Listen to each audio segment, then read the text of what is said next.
Hello, and welcome to the Honest Hour podcast, where we go beyond the pitch and into the trenches with with founders building meaningful, mission-driven companies. My name is Peyman Shahmirzadi, and your host for today's conversation. Today, we're joined with an inspiring husband and wife duo, Tim and Chelsie Wolter, two of the co-founders of SafetyVue, a groundbreaking platform using AI-powered insights and immersive simulation to revolutionize how companies predict and prevent workplace hazards. With a unique blend of field expertise in construction, nursing, and safety compliance, Tim and Chelsie are building more than just a product. They are creating a mission-driven company that's redefining job site safety from the ground up. We'll dive into their entrepreneurial journey, explore the ups and downs of building a startup as life partners, and hear what they've learned about resilience, communications, and innovation at the intersection of family and business. Tim, Chelsie, welcome to you both. Thank you so much for being here. And let's go ahead and start. And ladies first. So, Chelsie, can you please share a bit about yourself and so our audience get to know you a little bit better? Yeah. Naturally, growing up, I always liked to care for people. It actually started with animals. I actually smuggled a chicken on a field trip one time into my Oh, purse wow. in high school, like just to take care of it. So, and yeah, I was that child. But I always wanted to care for people. Eventually, it led to my career in nursing, where I specialized in dementia and Alzheimer's care. Uh, Eventually led to meeting this fella right here. And he came to me with the idea of SafetyVue, and I knew I had to be a part of it just because it is, pretty much the same concept as healthcare, but no other industry is using it, the proactive and personalized care. So we're bringing that same type of approach, to construction and using it for SafetyVue. Amazing. Thank you. And Tim, tell us a little bit about your background as well, especially your experience in construction and how that shaped your view of workplace safety. Yeah, I always loved building things since I was a kid. And my grandpa had some rental properties, which kind of started me loving to work on houses and seeing something built from ground up, which pushed me into the construction world. I did framing, fencing.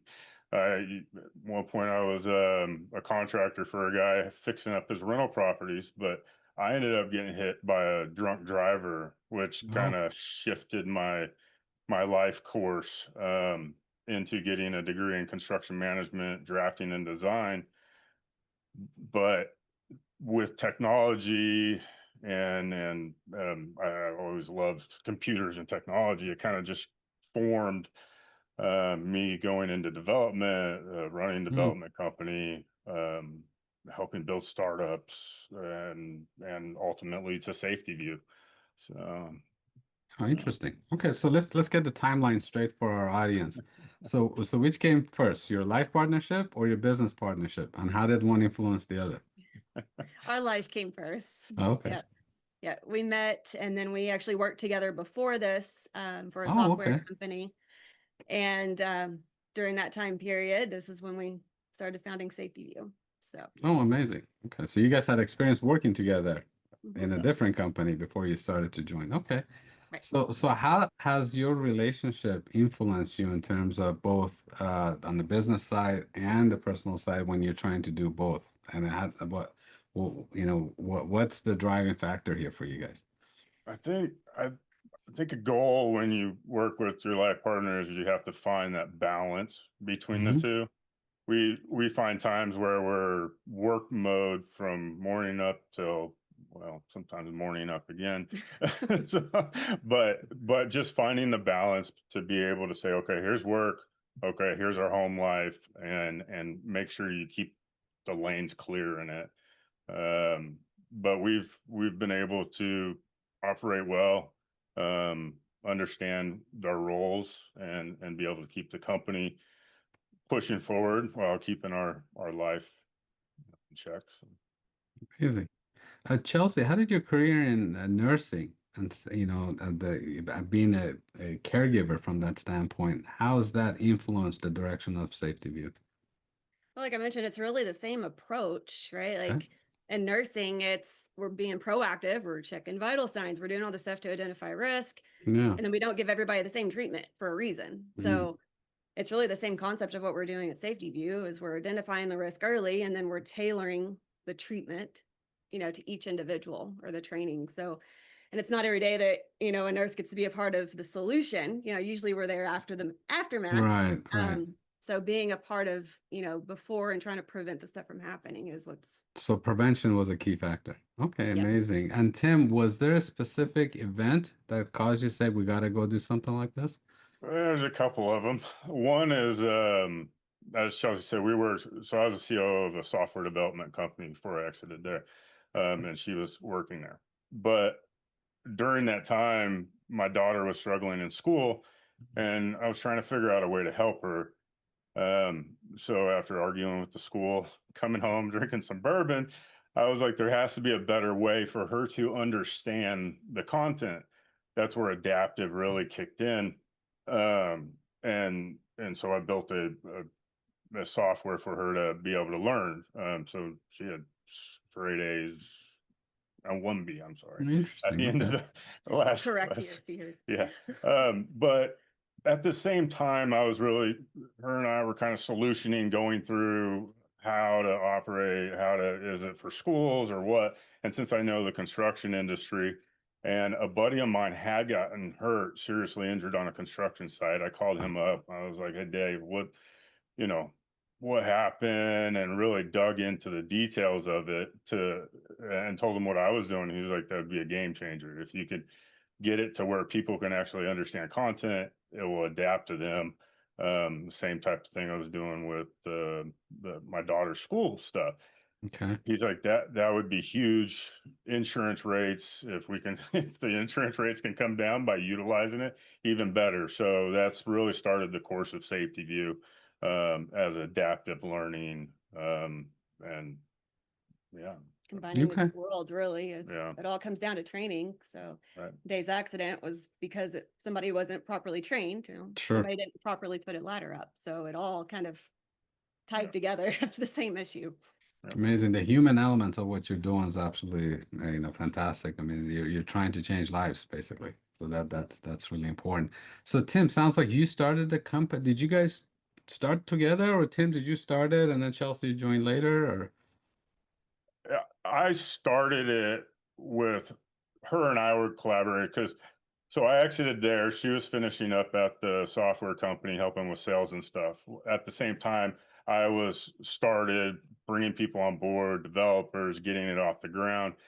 In the evening time, she would help sales decks, different things. And then when she came out of that company, we hit the ground running. So. Yeah, the So idea started, well, both of us drinking a little bit of bourbon and thought about the personalized stuff. I remember we had like this big spider graph of we can do this, and this. Yeah. But then once he talked to his friend in the construction industry, that's when it really clicked, and he kind of put his operational mind, put all the dots together and came up with SafetyVue. So. Amazing. So it sounds like you guys were, together in the beginning, and you decided to join forces and build this thing. That's amazing. Let's talk a little bit more details regarding the technology that you're building. So, the SafetyVue has three main components, as I understand it. You have insights, the simulator, and the whole adaptive training engine. Can you talk a little more detail in terms of what each element is providing the company, the technology that you're building, why these three things, and try to describe. I know the visualization is always helpful, but try to describe for our listeners as to how best all these three aspects of the technology come together in order to be able to deliver on your goal of being able to prevent hazardous situations and accidents on construction sites and work sites. I'm gonna let you take that. When I do it, it's way too technical. So Okay. She has a series of So I mean, in construction, it's very reactive, right? Like a lot of things out here is, hey, this accident just happened. What are we going to do about it? It's already after the fact. And then their training of what they're doing to try to mitigate or try to fix these problems from happening, it's boring. I mean, I'm guilty of it in healthcare. We had to do HIPAA compliance.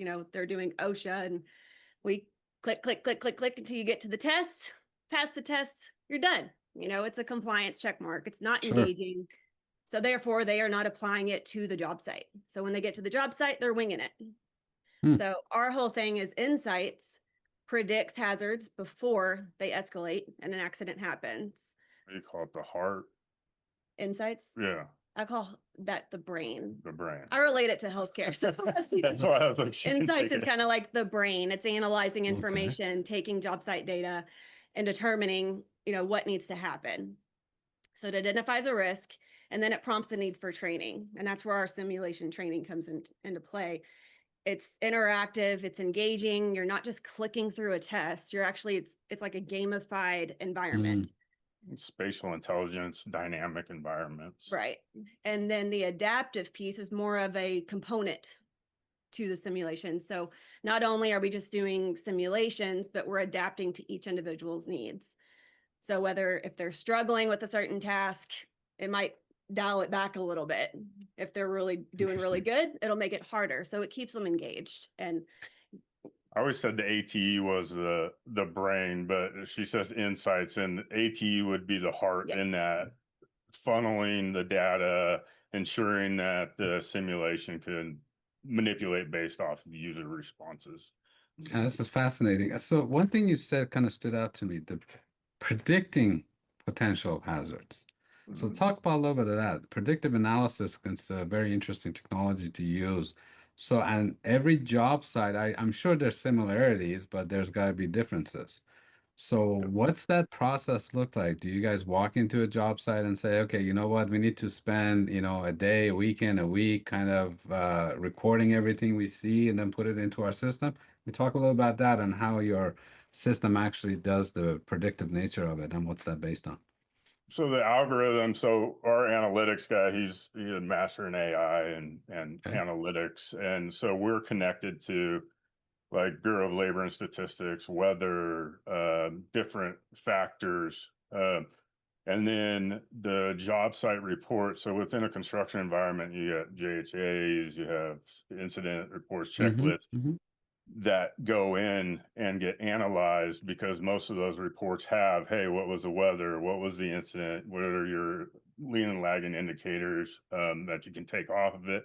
Depending on the company is dependent on what they write in there. But we're taking those points and then backfilling those points with, as I said, analytics from Bureau of Labor and Statistics over the last few years, weather, location data, things like that, in order to then look at trends and curves, figure out what's happened, to pinpoint, hey, what are these indicators? Okay. Like if you're up north in the wintertime and you got a lot of slips and falls, more than likely there's weather conditions that are affecting that, right? But by analyzing all that, we can now say, okay, here's where you're doing right, here's where you can improve. And then we also have partners like Verkada, which does cameras for analytics. So if a job site has analytic cameras, now we can use that as another point of source of truth. the training as well, it's taking information from training, And training. and doing an analysis of what a lot of people are struggling with, what can we do to to mitigate that ahead of time. So No, that's great. multiple points. That's fantastic. What was your first sign that, that aha moment that you're like, well, we're onto something. This is gonna work. Yeah, it was talking to, I mean, in business and startups, I mean, it's all customer discovery, right? Yeah. How, that's, I think, where a lot of people miss sometimes is you got a good product, you want to launch it, or you think you have a good product, you want to launch it, but have you really talked to people? Do they Yeah. do they really want it? And are Yeah. you building what they want or what you want? And I think that all falls into the customer discovery. So, I mean, as I said, there's different factors. The factor with my daughter was like, oh, crap, I can help with adaptive, but I know her. So I already have her brain. I know Sure. how Yeah. to, that's the analytical points, right? So now I need, if we're going into construction, since I know construction, I already have a baseline layer there. We have, one of our advisors has been in safety since 1973. There's written manuals on it. So we have that baseline layer, but now it's really, hey, what are the customer needs? What are the competitive analysis? Is there somebody out there that's doing it? And Mhm. then down the line, having that feedback, we send to the team just calls that we have where people are like nobody is doing it the way you are. Like, Mm. so it's that justification. So No, that's great. How much time did you spend on that customer discovery, market discovery? I'm never I stop. was gonna say Never we're still stops. going and we'll continue to go. I mean, even when we have a fully developed platform, I think it's still important to get their input Absolutely. on it. So Never Absolutely. stop. Every conversation is a conversation to get more details on how to make something better, how to serve the market better, understanding trends to be able to look at, okay, here's where the market is, here's the customer discovery, what are they saying? Because they're at the pulse of it. So while I'm sitting behind Absolutely. a desk, they're living it. So I need to ask Okay. as many questions as I can whenever I can. That's fantastic. I completely agree with that. Let's talk a little about your founder journey, your founder's journey, I should say. What's been some of the things that you've come across as a founder where it was like, this is different. This is something, this is a different challenge that we have to deal with as founders building companies, entrepreneurship. I'd love to hear a little about your journey in the beginning and up to now as to some of the main challenges you faced. How have you, that was like, wow, this is not something that we potentially anticipated, and how are you going about, dealing with it, whether it's on the fundraising side, customer side, product side, what stands out to you? I mean, for me, I didn't realize how many hats that you had to wear. Yeah, And the importance, obviously we really find the importance of building a strong team. And I think Tim words it good is you find strength, of where your weaknesses Everybody are. fills the gaps of where Yeah. you're hmm weak. But as a founder, right now you're stuck wearing multiple hats and trying to yeah, navigate that. And you're learning, different tactics and development and marketing, learning all the different pieces that go into building a business. So, I mean, I know that it's tough with two people. So hats off to those single founders out there yeah. that are doing it all, because it is a challenge. But at the same time, we're both learning and we're growing, and our knowledge has expanded so much. So that's what I've noticed just being a founder, and that I didn't expect. I've been operational for a lot of startups, helping them grow, but most of them are in the services. So then once you get Mm, into product, it's a little bit different ballgame, especially when you start fundraising, right? Everybody, hmm and I'm guilty of it too, jumps in, starts trying to fundraise without really understanding their Yeah. go-to-market, without understanding, you know, the different points they need to understand before really burning your time with it. Because at the end of the day, every minute you're fundraising, you're not working on the business. And then when you're working on the business, it's harder to fundraise. So you really need to exactly. prioritize what's going to make the most impact to reduce the time it's going to take to fundraise. And is it worth fundraising right now when you can do other things to try and bring in capital? And that's one of those learning lessons that you kind of got to run into a wall a few times and figure out uh, when are you going to do it, and then utilize like Peachscore and mentors out there to really help you say, okay, hey, let's flush this out. Let's connect the dots here to figure out when the best time is, how to do it. Let me dig into that a little bit. How do you see the value of having advisors, mentors, around you as you're building your company? and it's like Chelsea has said, I don't know everything and I never will. Maybe I try to sometimes, but there's always gaps. And Hmm and as my dad and grandpa always told me, you don't have to know everything. You just have to know what you don't know. Yeah. Because if you know Yeah. what you don't know, you can surround yourself with the people that do know. And that's where mentors, advisors, things like that come in, is being able to lean on them, saying, hey, like, I'm hitting a wall here. Where should we take this? You've seen this before. hmm What is the best course of action? And really surrounding yourself with the right people that can help drive that. So.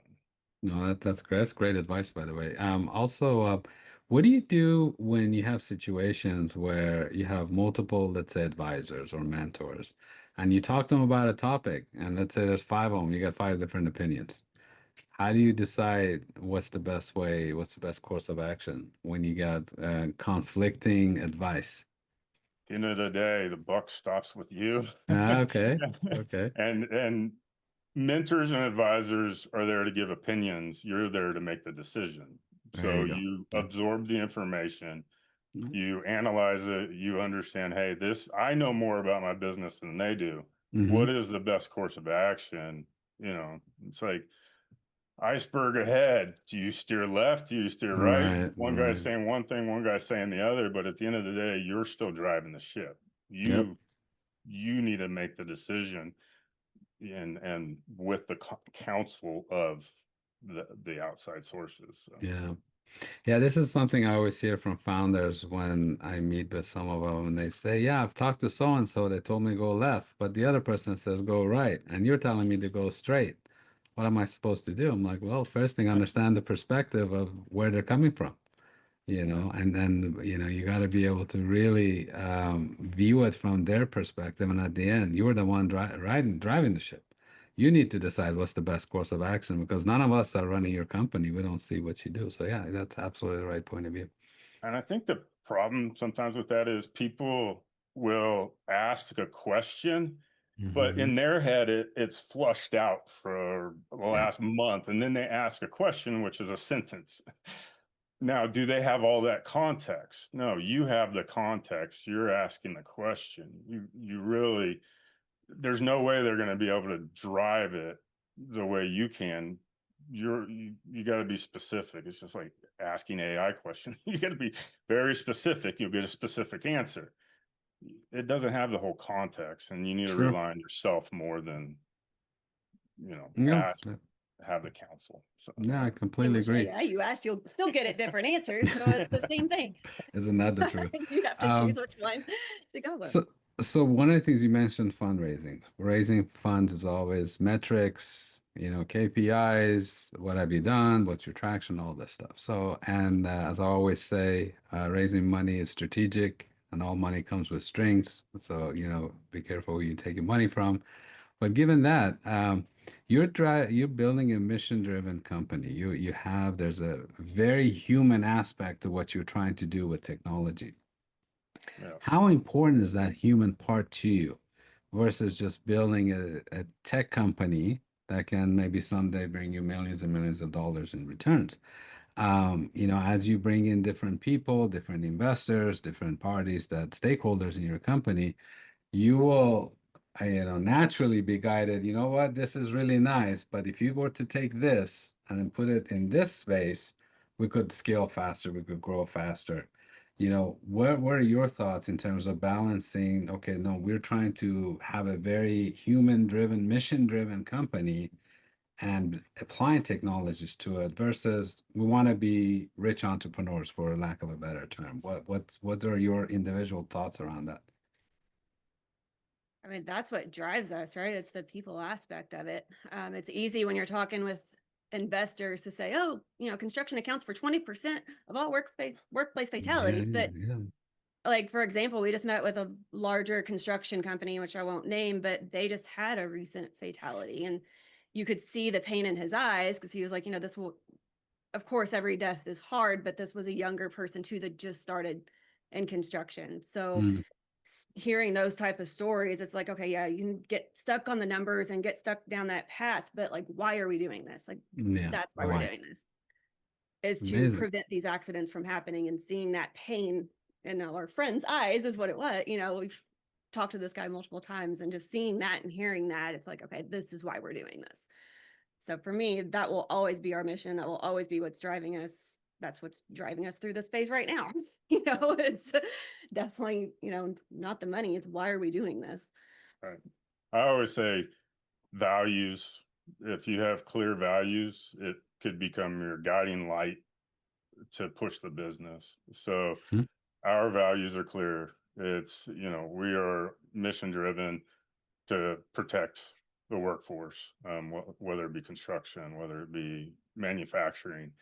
When you get into fundraising, you made a really good point. You have to balance what, if you take it, what strings are there? What does that mean? Because raising money means a return, and investors want their money back, 5, 10x in a certain amount of time. And are you willing to pivot if needed to make those returns? And analyzing what are those pivots, what do they look like, and really internalize that and figure out if that's what you want or not. Raising money is great, quick capital, quick market, fast, but it always has strings. So picking the right investors Key. is needed. Well, same thing Absolutely. when, you hire people too, is you ask them immediately, you tell them what we're doing and immediately get their feedback to see how they Right. feel about it. Yeah. It's a culture. And Most of them, they're like, okay, I'll send you my resume. I was like, don't do that. I was like, let's just jump on a call and talk. I know your background. I have a high level. Come wearing whatever you normally do, and we're just going to have a conversation. And then the first interviews, this is what we're doing.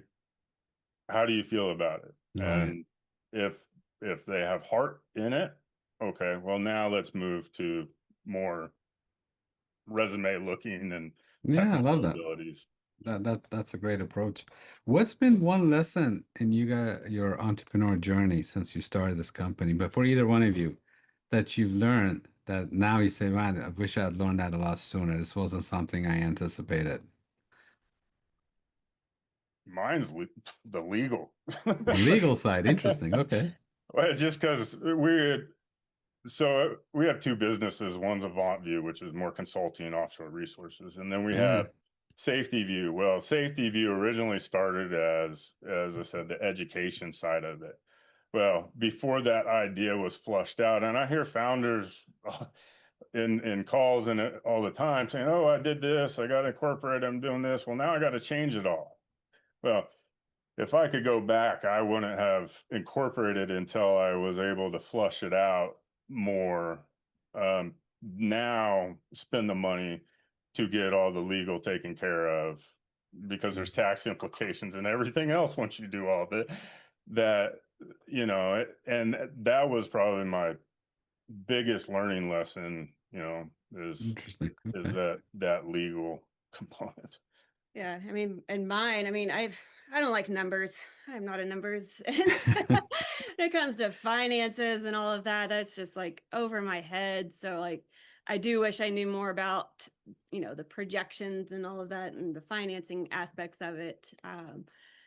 But that's been a really big learning Okay. lesson for me, especially when talking to investors is, how do you project something that you really don't know? I'm too much of a realist. And like, how Sure. do you project something like that? Like Right. up here, we could exceed these. And there's that balance. Yeah. Because I've ran businesses, I've operated P&Ls, I've done financials analysis, projections, and so that's really where it fits into my wheelhouse and my Sure. lane. Sure. Ensuring that He's the visionary too, so he sees far. I am more of a to-do list person. I guess that's my nursing background. Okay. You give me Okay. something, and I'm like, okay, what do we need to do to get there? What challenges will we like?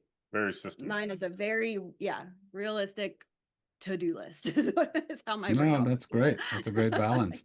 So, speaking of balance, how do you two balance work and home life? Being both business partners, life partners. When does one end? When does one start? Or does it? Or is it always the blend of the two all day long?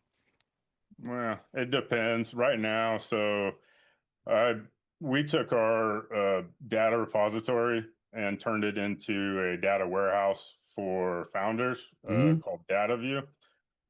So a lot of time here within the last month has been trying to package that up. So it's been a lot of just work, especially for me. When it typically it would be, I'm working, I'm in the office around 5, 6, we're doing dinner, and there starts home life. Now I'm upstairs with the kids, with family. When I'm downstairs, I'm in work mode. I Yeah. see. I mean, it really depends on the day. I think it is definitely a balancing act. And right now we do live and breathe business.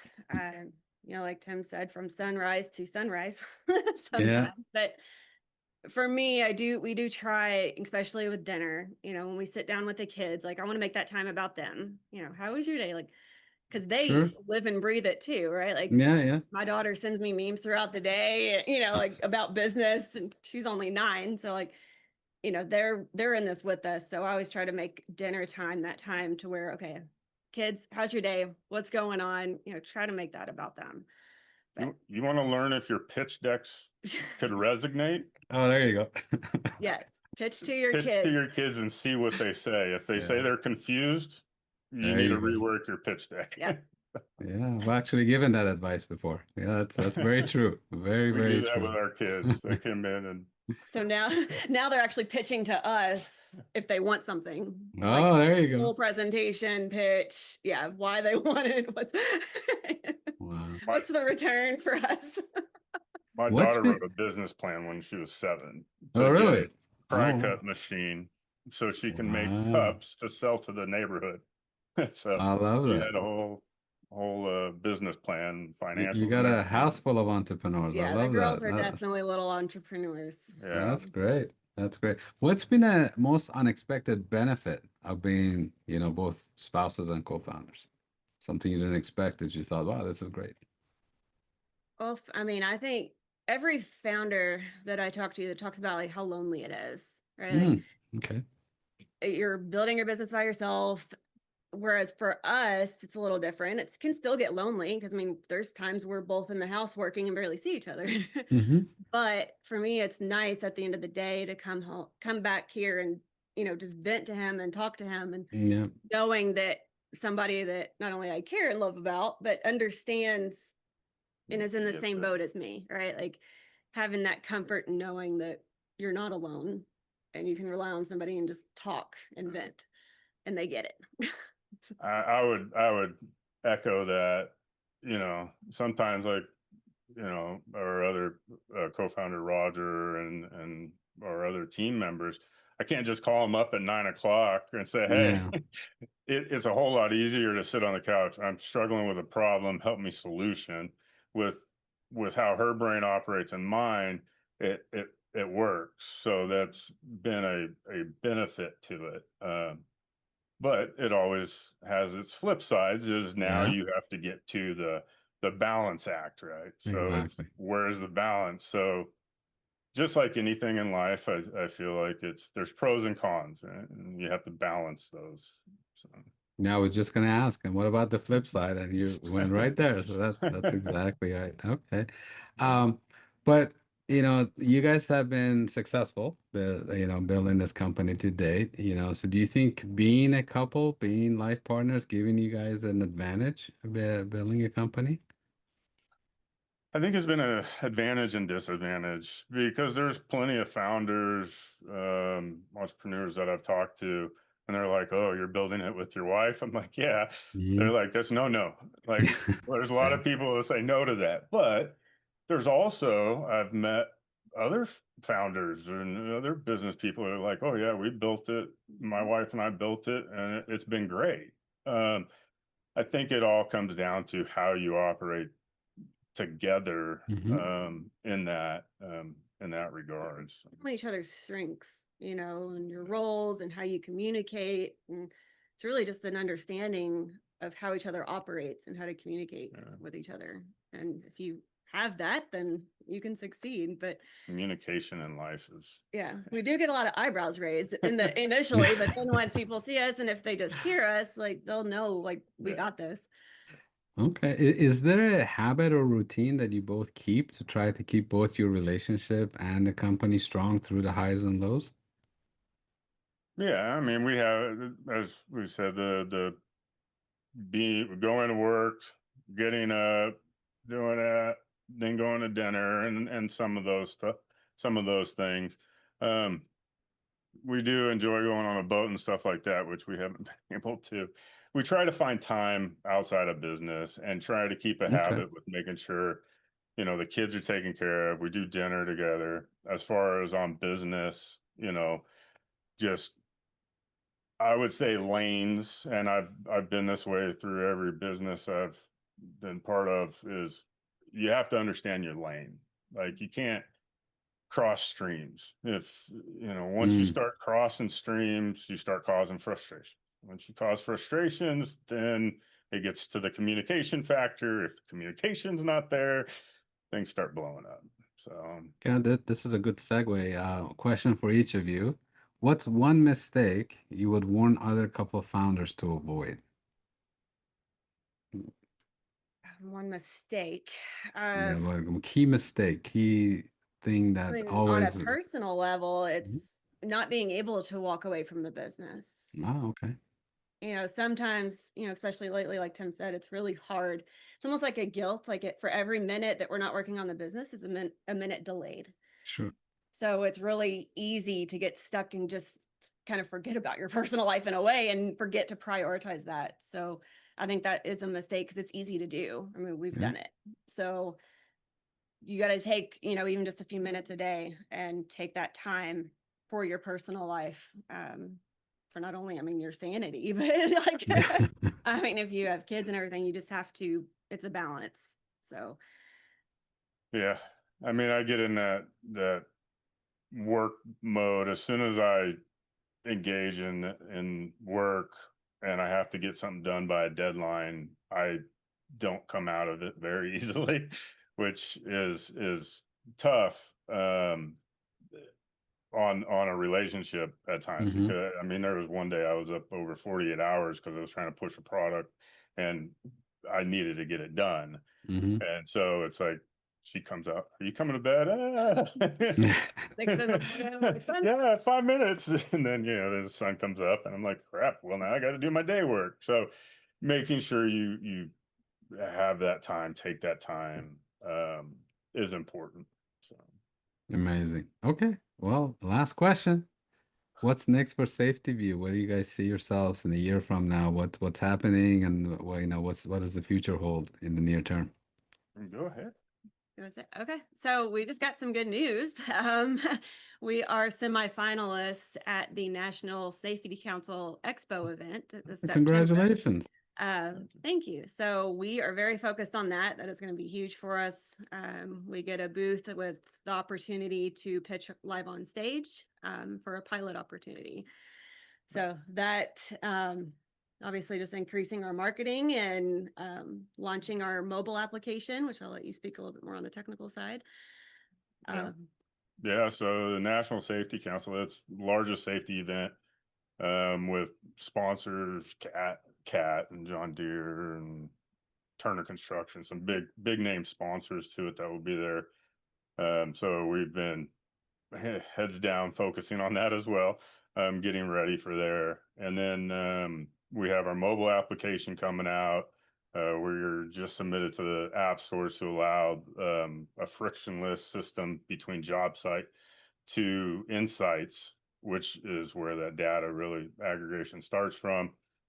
And then, as I said, we have SafetyVue, which is a platform made for founders from a founder that hated understanding where their documents were going, who's touching them. And so we've pushed that out. I have multiple people signed up for it already. So it's business, and taking some time for ourselves. There you go. I love it. Well, thank you both. I really, really appreciate it. You guys have been amazing. It's been great getting to know you guys. And, thank you for sharing what it takes to build a company together as partners in both life and business. Your story is a powerful reminder that trust, alignment, and shared purpose can be startup superpowers and life power superpowers, I would say. And to our listeners, thank you for tuning in. If you enjoyed this conversation, please take a moment to like, share, send this episode to someone that you might find it valuable. Again, I'm Peyman Shahmirzadi, and this has been another episode of the Honest Hour podcast, where we go beyond the pitch deck to explore the real stories behind early stage founders. See you next time, and thank you both again. Really appreciate it. Thanks, Peyman. Thank you.